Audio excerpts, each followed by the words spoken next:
पूज्य गुरु भाई श्री रविशंकर जी महाराज, मेरे भैया श्री रामरतन जी अग्रवाल, माननीय अतिथिगण और भारत की युवा शक्ति को युग प्रवर्तक स्वामी विवेकानंद जी की जयंती की हार्दिक शुभकामनाएं।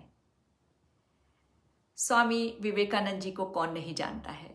उनका जीवन हम सभी के लिए एक आदर्श है और आज हम उनकी जयंती को भारतीय युवा दिवस के रूप में भी मनाते हैं, क्योंकि स्वामी जी ने अपने युवा काल में ही भारत की संस्कृति को विश्व के स्तर तक पहुंचा दिया था। स्वामी जी जो ठान लेते थे उसे करते थे। आज हम 20 घंटे की यात्रा में भारत से अमेरिका पहुंच सकते हैं, लेकिन स्वामी जी 20 दिन में भी नहीं पहुंच पाते थे। उन्हें जहाज़ों की दुर्गम यात्राएं की। उन्होंने युवा काल में ही पूरे भारत का भ्रमण किया। वो एक चलता फिरता भारत थे और उन्होंने अपने युवा काल में ही संन्यास लिया। लेकिन ये जरूरी नहीं है कि आप राष्ट्र की सेवा संन्यास लेकर ही करें। आप गृहस्थ में भी कर सकते हैं, आप परिवार के साथ भी कर सकते हैं। बस एक दृढ़ संकल्प की जरूरत है और इस संकल्प को करने के लिए सबसे पहला सूत्र है कि आप स्वयं के व्यक्तित्व का निर्माण करें, क्योंकि जब आपका व्यक्तित्व अपने आप में सुदृढ़ होगा, पूर्ण होगा, तभी आप परिवार, समाज और राष्ट्र के हित के लिए सोच पाएंगे। और यहाँ व्यक्तित्व से मेरा मतलब सिर्फ फाइनेंशियल सक्सेस से नहीं है। व्यक्तित्व से मेरा मतलब है कि परिस्थिति कैसी भी हो, आप अपने आप में पूर्ण हैं।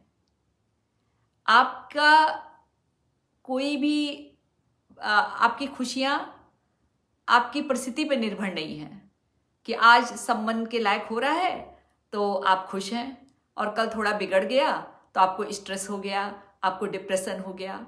ऐसा नहीं है। और ये सुदृढ़ व्यक्तित्व बनेगा कैसे? तो इसकी संस्कृति हमें विरासत में मिली है।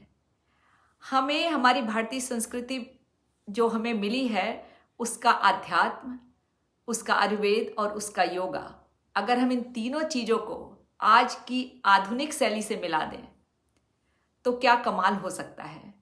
आज हमारे पास जितने संसाधन हैं, क्या स्वामी जी के समय में थे?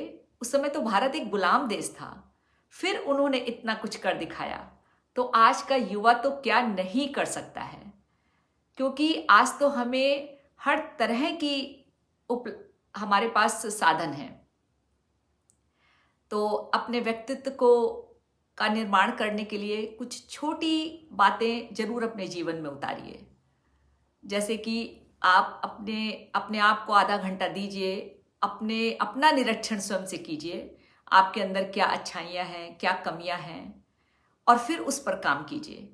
और इसमें मैं एक बात अपने अनुभव से बोलूँगी कि कमियों को दूर करने की कोशिश कम कीजिए, अच्छाइयों को बढ़ाने की कोशिश ज़्यादा कीजिए। जब अच्छाई बढ़ेगी तो कमी स्वयं ही समाप्त हो जाएगी। और ये सिर्फ अपने लिए नहीं है, ये हर स्तर पे है।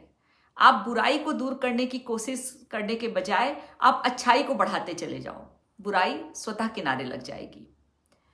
और फिर उसके बाद आपको अपने परिवार के साथ भी अपना एक मधुर रिश्ता बनाना है।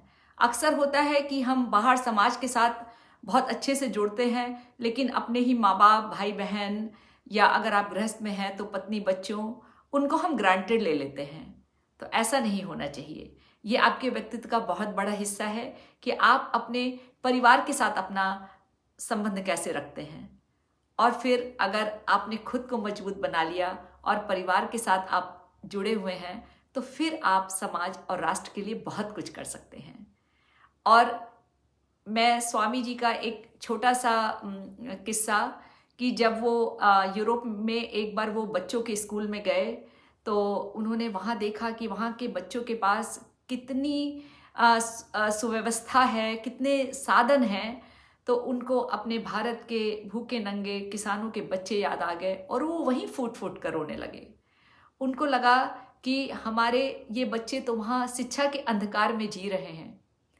और उन्होंने फिर इसके लिए प्रयास किया कि उनको कैसे शिक्षा मिले। और इसी से जुड़ा हुआ मैं बताती हूँ। मैं आज से करीब 19-20 साल पहले अमेरिका आई और मैंने अपनी यहाँ पे पहली जॉब बच्चों के स्कूल में की।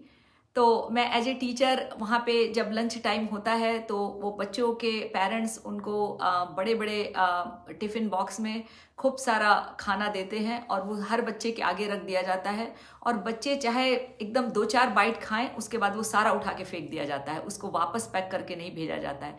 मुझे ये बात बहुत खलती थी। मुझे हमेशा लगता था कि मेरे देश में कितने बच्चों के पास आज भी कितने अभाव हैं और ये कितने आराम से यहाँ खाना फेंक रहे हैं। तो लेकिन उसके बाद जब बाद में बहुत वर्षों बाद मुझे पता चला कि हमारे गुरु भाई ने गांव के बच्चों की शिक्षा के लिए संस्कार शालाएं शुरू की हैं, मुझे बहुत खुशी हुई। तो हम छोटे छोटे प्रयास कर सकते हैं। आप एज ए युवा आप किसी एक संस्कार शाला में आप पढ़ाने का काम कर सकते हैं या आप उसको संचालित करने का काम कर सकते हैं या कोई भी काम। जब पहले अपना व्यक्तित्व बनाइए, अपने परिवार के साथ जुड़िए और उसके बाद आप समाज की एक छोटी सी सेवा शुरू कीजिए और उसके बाद आप देखेंगे कि जीवन कितना सुंदर होता जा रहा है।